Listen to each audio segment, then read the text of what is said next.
Bros, man. I should have told all y'all lads to go to the porch. Nah, we ain't taking it right there. But yeah, this Right after the murder where he fired 19 shots at Lil Jeff's killer reenacted the scene. In the midst of his homies, I-Trap Rob revealed the side of the shooting that wasn't captured on camera. More recently, in a new viral footage, the same guy spits about how it all went down in his diss rap.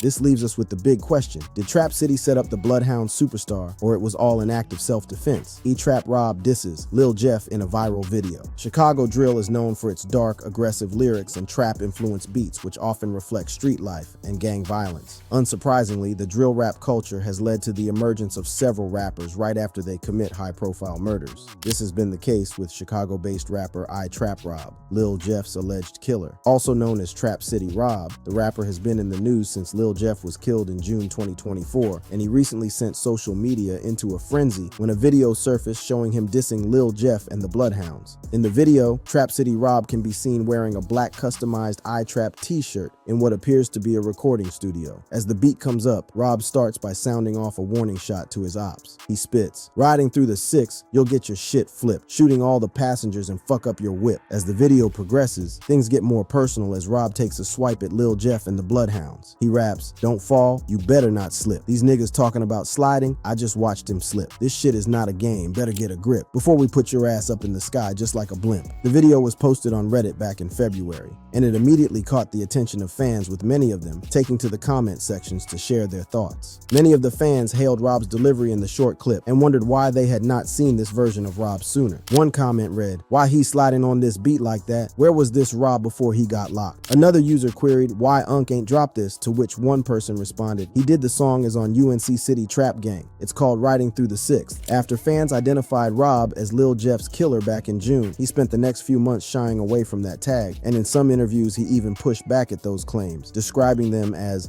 bogus. Additionally, Rob has desperately tried to play down the ongoing feud between Trap City and the Bloodhounds, while spending more time promoting his music and brand, which is evident in the customized I-Trap shirts he has worn consistently since June last year. However, it appears Rob's incarceration sometime around November last year may have triggered something in him, which may explain his decision to go on the offensive. And from all indications, fans are loving every bit of it. Some of the users even began calling for his release from jail. One person wrote, "Free Unc though." Another person quipped, "Free the porch protector," referencing how Rob allegedly gunned down Lil Jeff on his front porch when the late rapper invaded Trap City territory. But while the comment section seemed to be filled with Rob's supporters, there were still a few Lil Jeff loyalists who showed up. One of them wrote, "Hope they get his ass." This comment led to a heated exchange with one of Rob's fans that ended with the latter demanding for an address so they could settle the argument face to face. Thankfully, no addresses were exchanged, and the online conversation died down naturally. Trap City Rob's recent video has continued a pattern of social media attacks from Trap City members aimed at the Bloodhounds. Lil Jeff was one of the most feared Bloodhounds, and his death has considerably weakened the group, giving Trap City an upper hand in the ongoing feud between both gangs. Unsurprisingly, Trap City members have been milking this advantage by mocking the Bloodhounds at every turn. Perhaps the most significant example of how far Trap City is willing to go to get one over their ops is a video that captures several of their members mocking Lil Jeff by recreating how he was killed in the same location where the murder happened. In the video, which surfaced online late last year, Trap City Rob, as well as several other Trap City members, can be seen hanging out on the streets while debating whether they should go to the house where Lil Jeff was killed. As you all know, Lil Jeff was killed on the front porch of a house belonging to Rob, and at some point in the clip, a man can be heard asking, "Why y'all don't want to go to the porch?" The men then proceed to walk a short distance before arriving at the location, and that's when all the trolling begins.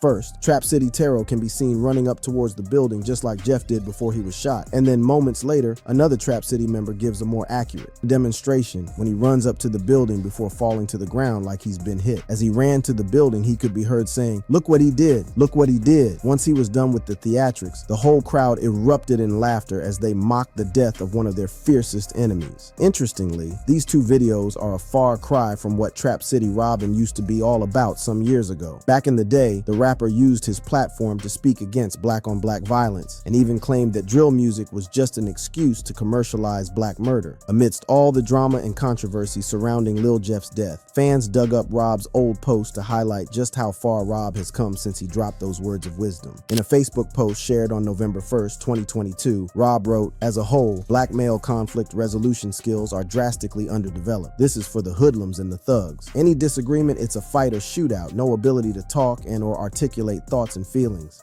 Black culture." In another post from September 2022, Rob couldn't hide his disdain for drill music and slammed everyone who patronizes the genre for the glorification of gang violence. The post read in part, "That drill music is just an excuse to commercialize black murder. Everybody be crying about the violence, but then go listen to murder music to mourn. Memphis dumb, and then the women who encourage and solidify this image and buffoonery are just as bad. Use your head for more than a hat or a bonnet MF." From these 2022 posts, it's quite obvious that Rob was never a fan of drill music because he didn't subscribe to the violence the genre seemed to promote. 2 years down the line, it almost seems like Rob has made a 360 on his initial stance on drill music, and this sudden change can only be linked to the moment Lil Jeff was killed. The rapper was killed around 5 p.m. on June 8, 2024, and surveillance footage showing how it all went down later surfaced on various social media platforms. The video shows Lil Jeff jumping out of a vehicle and immediately firing multiple shots at a man wearing yellow shorts who appears to be talking to someone inside a silver-colored SUV. Almost instantly, the man tries to escape the onslaught by running into a nearby building with Lil Jeff still shooting at him while giving chase. Despite getting struck on the chest as per the police scanner recordings, the man manages to get into the building, and just as Jeff is about to push through the door of the building, gunshots ring out from inside the house, sending Jeff falling back through the steps and onto the front porch. According to eyewitnesses, the shooter then stands over Lil Jeff and empties a whole magazine into him at close range. The video was shared on X by Tosa Media, and it immediately attracted hundreds of comments from fans. In the comments, one particular X user gave a brief but perfect narration of what happened in the video. They wrote, "Q50 never got hit, he ran back because they stood over Jeff. It looks like Jeff bailed out first and his bloodhound didn't assist, then he got 3 Thietza partied and sent back to the main menu." In another video that captures a different angle from the incident, 2 men and a getaway driver can be seen reacting to Lil Jeff getting killed. The video shows a man wearing an all-black outfit running after Lil Jeff as he begins shooting at the man wearing yellow shorts. At the same time, a man wearing a pink hoodie is seen shooting at a car driving through the scene. The man is later identified as Q50, and he was reportedly shooting at the person driving the silver-colored SUV from the first clip. Moments later, the 2 men see Lil Jeff fall to the ground, and they begin a fierce gunfight with Lil Jeff's shooters,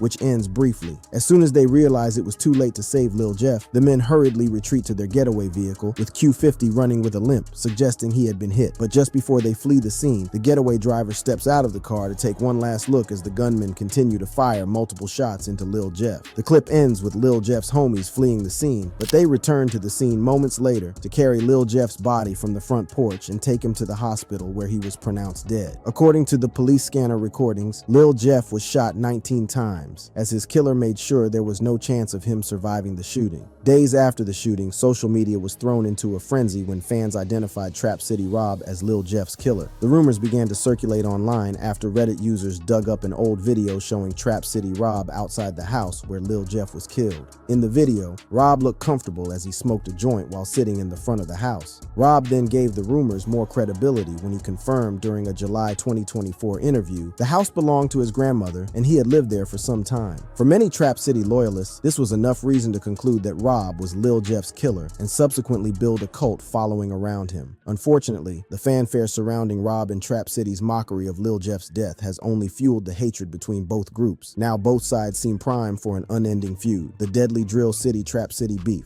Before you can understand how things got this bad between the Bloodhounds and Trap City, we must first explore the genesis of the feud. Believe it or not, this whole thing started over a chain. Before this beef started, the Bloodhounds, also known as Drill City, used to be allied with Trap City. In fact, there are several old pictures that prove that things were previously smooth between both gangs. One of those photos resurfaced on Reddit in September 2024, and it shows Trap City Taro, Bloodhound Lil Jeff, and Bloodhound Q50 having a chilled moment before the beef started. This was also the case when Trap City Rob was photographed with Bloodhound Vert. However, things took a dramatic turn between the group when Lil Jeff stole a chain belonging to a Trap City member. Just so you know, we are not messing around with you. Here's a clip from a July 2024 interview that shows Trap City Rob confirming it. In the interview, Rob and Trap City Taro explained that they used to be cool with the Bloodhounds until Lil Jeff ran off with the chain of another Trap City member. Rob said, "That was my homie, man. He stole the chain, bro. We tried like he took it. He stole." Trap City seized the moment moment like they had been waiting for it a long time and retaliated for the theft by killing Lil Jeff's cousin Zir Nelson on March 16, 2023. The 22-year-old was not only Jeff's cousin, but also shared close ties with several bloodhounds, so it wasn't so much of a surprise that they saw Nelson's shooting as a direct attack on the group. It was even more personal for Lil Jeff, and more than anything, he wanted revenge for the slaying of his cousin. However, before Lil Jeff could set about unleashing his wrath on Nelson's killers, Trap City orchestrated another attack on the bloodhounds, this time leaving another of Lil Jeff's cousins, Q50, with bullet wounds. After making a full recovery from the attack, Q50 and Lil Jeff took to Instagram Live to rap about the shooting. In the video, Q50 starts by rapping, "Niggas shot me in my leg next month, I shot his throat." Lil Jeff then says, "They shot my cousin, but ain't kill him. For some weeks straight, we was spinning, but the only difference is when she got caught, bitch, we killed him." Both Q50 and Lil Jeff rap about killing the person who shot Q50. In Q50's case, the rapper claimed he was shot in the leg and that he took out the person responsible for the hit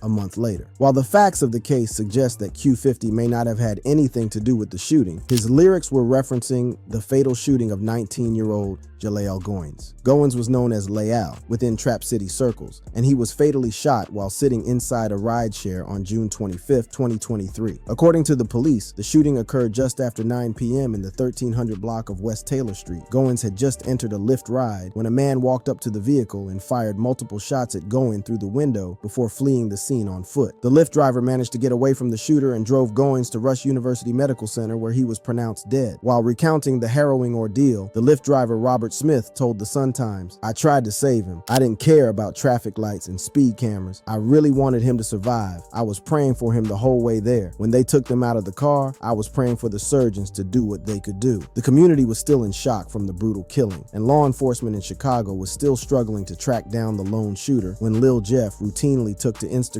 Live days later to seemingly claim responsibility for killing Goins. In the video, the late rapper can be saying, "Go ask my ops that Michael Drake his ass ain't get out that car," while flashing a gun at the camera. Lil Jeff's trolling of his dead ops didn't end here. Next up, the rapper decided to play the spoiler when he targeted Trap City Tero as he mourned the loss of his dear friend. Tero had taken to Facebook to share a photo of himself posing alongside Goin, and he captioned it with the words, "I wish I could get it back." Once he cited the post, Lil Jeff reacted to it by dropping a care emoji. It was a simple gesture, but one that conveyed the utmost disrespect to Trap City Tero and other Trap City members. In the weeks following Goin's death, Lil Jeff continued to seize every opportunity to mock Trap City and also provided more hints that he was the one responsible for the hit. Perhaps the most shocking self-snitching moment from Jeff during this episode was when he hopped on Instagram Live to recreate how the murder went down. In the video, the rapper can be seen rubbing towards a white car that is parked at a gas station. When he eventually comes up to the backseat door, Lil Jeff oils through the window as if he is checking for a target. Once satisfied that he had his target, he takes some steps back before proceeding to shoot at the vehicle using his hands as a makeshift rifle. Given the way Lil Jeff had been moving in the aftermath of Goin's death, most people were a bit shocked that he had not been invited for questioning by the police. But instead of laying low, 2 months after allegedly killing Goins, Lil Jeff and Q50 launched another attack on Trap City. This particular incident involved the shooting of a man called Trap City Glenn. Although not much is known about the shooting except that Glenn was shot 15 times and he miraculously survived, Q50 would later rap about the incident, claiming that he shot Trap City Glenn 10 times while Jeff shot him 5 times. Following this attack, there was some sort of ceasefire between Trap City and Drill City. However, Lil Jeff still had his sights set on finishing off Trap City Glenn, and on June 8th, 2024, he led 3 other bloodhounds into Trap City territory to track and kill Glenn. According to reports, Glenn was the man in the yellow shorts that Lil Jeff was chasing after when he was allegedly gunned down by Trap City Rob. Lil Jeff's death was widely celebrated by Trap City, and Rob was instantly thrust into the spotlight. At the peak of his fame in the aftermath of the shooting, fans even crowned Rob the Defensive Player of the Year in recognition of how he stepped up at the right moment to save his homie and protect his territory. However, Rob repeatedly downplayed his role in Lil Jeff's murder, and during an October 2024 interview on DJU TV, he even described the rumors that he was Lil Jeff's killer as bogus claims. This was in response to getting asked about how he felt about all the attention he was receiving from fans after he was named as Lil Jeff's killer. Rob said, "I just feel like they bogus, man. Whoever started that, man, please stop doing stuff like that. Like, for real, it's like real life, though, you know? So it's not no video game. It's not no movie. You know what I'm saying? It's reality. So yeah, Despite insisting he wasn't involved in Lil Jeff's death, Rob was arrested and charged for Jeff's murder around November 2024. According to the court documents from his arrest, investigators found probable cause to arrest Rob in connection to Jeff's murder after an eyewitness as well as electronic surveillance placed him at the scene of the crime. Shortly after Rob's arrest, the first-degree murder charge was dropped and replaced with unlawful possession of a handgun. Although the police investigations placed Rob at the crime scene, there wasn't sufficient evidence to prove that he was the one who actually killed Lil Jeff. For now, Rob remains incarcerated, and there's no information about when he would actually be released from jail. Lil Jeff may have been killed in the most brutal way, getting stood over and shot about 19 times, but that doesn't change the fact that he was never a victim and got just what his violent lifestyle deserved. Lil Jeff was a killing machine. For many, Lil Jeff's death was the consequence of his violent lifestyle that saw him proudly claim a double-digit body count and go on to brag about this in several videos and in his lyrics. Although violence and rapping about killing one's ops is quite commonplace in the drill rap scene, Lil Jeff went to great lengths and employed various antics when talking about the murders he allegedly committed. In fact, Lil Jeff was so notorious that he was crowned the king of self-snitching alongside his cousin Q50 by British YouTuber trap Laura Ross. The Brit made these claims when he appeared in an October 2024 interview with DJ Vlad on Vlad TV. During the interview, Ross talked about how Lil Jeff and Q50 claimed they had almost 20 bodies between them and how they had a weird obsession with providing timely updates to fans whenever they caught a new body. Ross said, Q50 claims to have 8 bodies. Jeff was claiming 11, but they would damn near update their body counts, Ross went on to give scenarios where Lil Jeff and Q50 would take to social media to give their fans updates about their murderous lifestyle. Sometime in 2024, before Jeff was killed, the rapper took to Instagram Live to announce to his followers that he had just caught his 11th body. Around the same time, Q50 also hopped on Facebook to tell his followers how he had just caught his 8th body. The duo were so detailed in how they bragged about their crimes that they would sometimes claim their next body was pending because the victim was still on live support after their attack. As the interview progressed, Ross talked about how Lil Jeff once bragged about being paid to do hits outside Chicago and highlighted a triple homicide in Milwaukee that has remained unsolved even now. Fans on Reddit linked Lil Jeff and Q50 to the Milwaukee triple homicide because the duo had rapped about taking hits for money in Milwaukee. The incident involved the fatal shooting of 3 men, 26-year-old Anthony Thompson, 39-year-old Tiaris McKinney, and 52-year-old Clarence Harris at an apartment near 54th and Mill Road, Milwaukee on March 27, 2022. The fatal shooting followed a nearly 100% increase in homicides in Milwaukee between 2021 and 2022, with most of those murders remaining unsolved. In this case, the police said they had limited information about the shooting because it happened in the wee hours of the morning when people were still sleeping. Without any witnesses to the shooting, the police struggled to track the shooters or even find a motive for the attack, which has left the case unsolved till today. The only shred of evidence that ties to the case, albeit very circumstantial, are the lyrics from Lil Jeff and Q50's music where they hint they may have carried out a hit on 3 people in Milwaukee, but the duo are at least clever enough not to mention any names, and the fact that nothing really connects them to the men in Milwaukee meant it would be almost impossible for the cops to tie them to the murder based on some lyrics alone. However, while authorities may not have had enough to link Jeff to the triple homicide in Milwaukee, had he been alive, he would have been facing a life sentence because he was recently implicated in a double homicide involving 2 high school boys. The famous murder happened in January 2024 and involved the shooting of 2 teenagers, 16-year-old Robert Boston, aka Lil Rob,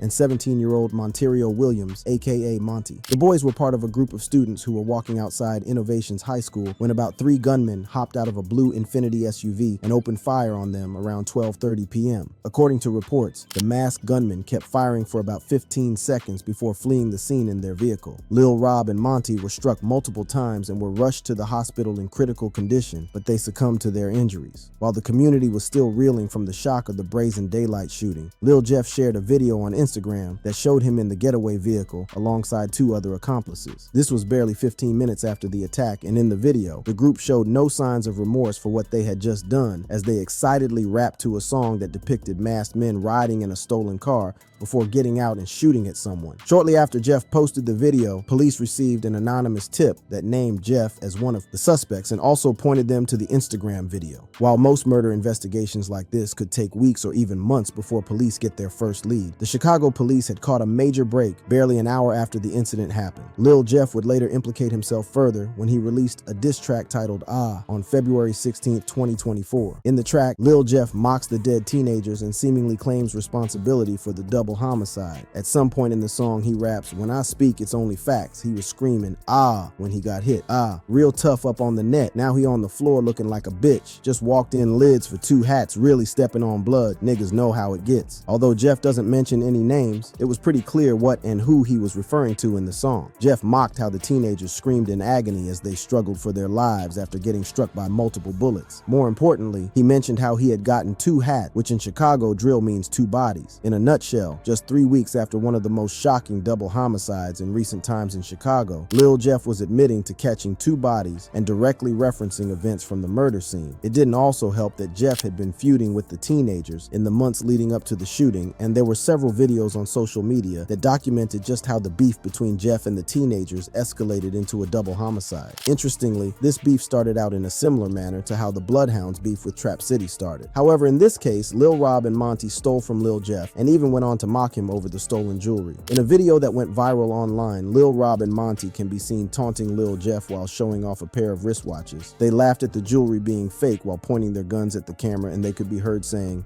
Tell the ops, stop wearing that, stop wearing that fake ass 50K, nigga.